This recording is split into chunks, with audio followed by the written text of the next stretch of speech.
Benim son kitabımda Teofilos, Tanrımız bize bir tane melek yolladı. Beraber. Kitabı daha halen yazıyoruz.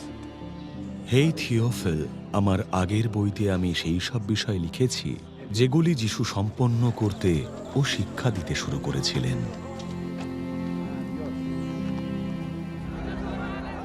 সেদিন পর্যন্ত যখন তিনি তাঁর মনোনীত প্রেরিত শিষ্যদের পবিত্র আত্মার মাধ্যমে বিভিন্ন নির্দেশ দান করার পর ঊর্ধ্বে নীত হন।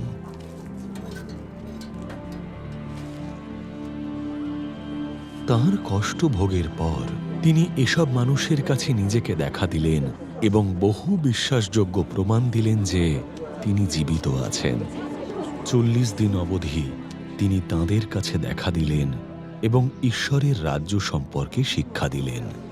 একবার যখন তিনি তাদের সঙ্গে খাবার খাচ্ছিলেন, তখন তিনি তাঁদের এই আদেশ দিলেন, তোমরা জেরুসালেম ছেড়ে যেও না, কিন্তু আমার পিতার প্রতিশ্রুতি দেওয়া যে দানের কথা আমাকে বলতে শুনেছ, তাঁর অপেক্ষায় থেকো। কারণ যোহন জলে বাপ্তিস্ম দিতেন ঠিকই, কিন্তু কয়েকদিনের মধ্যে তোমরা পবিত্র আত্মায় বাপ্তিস্ম লাভ করবে।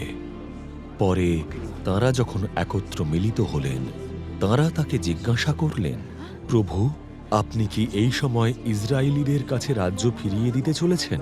তিনি তাঁদের বললেন, পিতা তাঁর নিজস্ব অধিকারে যে সময় ও দিন নির্দিষ্ট করে রেখেছেন, সেসব তোমাদের জানার কথা নয়, কিন্তু পবিত্র আত্মা তোমাদের উপরে এলে তোমরা শক্তি লাভ করবে, আর তোমরা জেরুজালেমে ও সমস্ত জিহুদিয়ায় ও সমরিয়ায় এবং পৃথিবীর প্রান্ত সীমা পর্যন্ত আমার সাক্ষী হবে।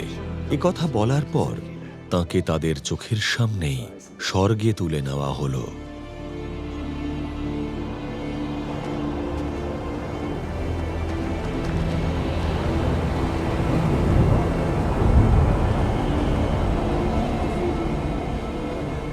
ও একখণ্ড মেঘ তাঁকে তাঁদের দৃষ্টির আড়াল করে দিল।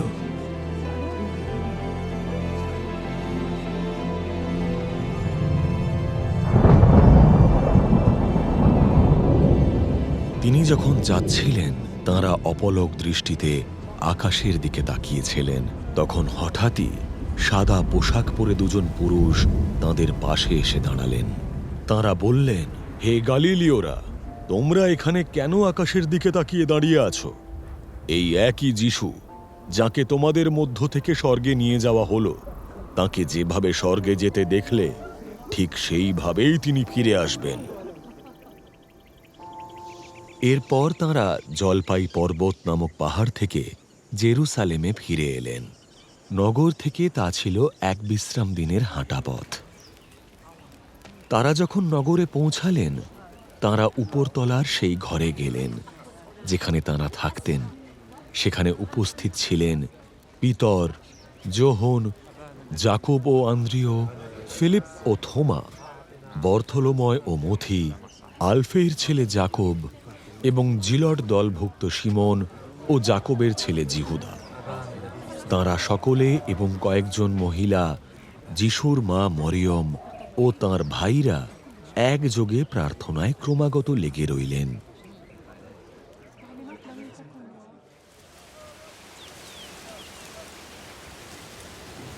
সেই সময় একদিন পিতরবাসীদের মধ্যে প্রায় 120 জনের একটি দল উঠে দাঁড়ালেন। তিনি বললেন, সকল ভাই ও বোন, যিশুকে যারা গ্রেপ্তার করেছিল, তাদের পথপ্রদর্শক যে জিহুদা, তার সম্পর্কে অনেক আগে দাউদের মাধ্যমে পবিত্র আত্মা যে কথা বলেছিলেন, সেই শাস্ত্রবাণী পূর্ণ হওয়া আবশ্যক ছিল। সে আমাদেরই একজন ছিল এবং আমাদের এই পরিচর্যায় অংশগ্রহণ করেছিল। তার দুষ্টতার জন্য সে যে পুরস্কার পেয়েছিল, তা দিয়ে জিহুদা একটি জমি কিনেছিল। সেখানেই সে নিচের দিকে মাথা করে পড়ে গেল। তার শরীর ফেটে ছিন্ন ভিন্ন হয়ে গেল ও তার সমস্ত অন্ত্র বেরিয়ে পড়ল। জেরুসালেমের সকলে একথা শুনতে পেল। তাই তারা তাদের ভাষায় সেই জমির নাম দিল হকলদামা, যার অর্থ রক্তক্ষেত্র।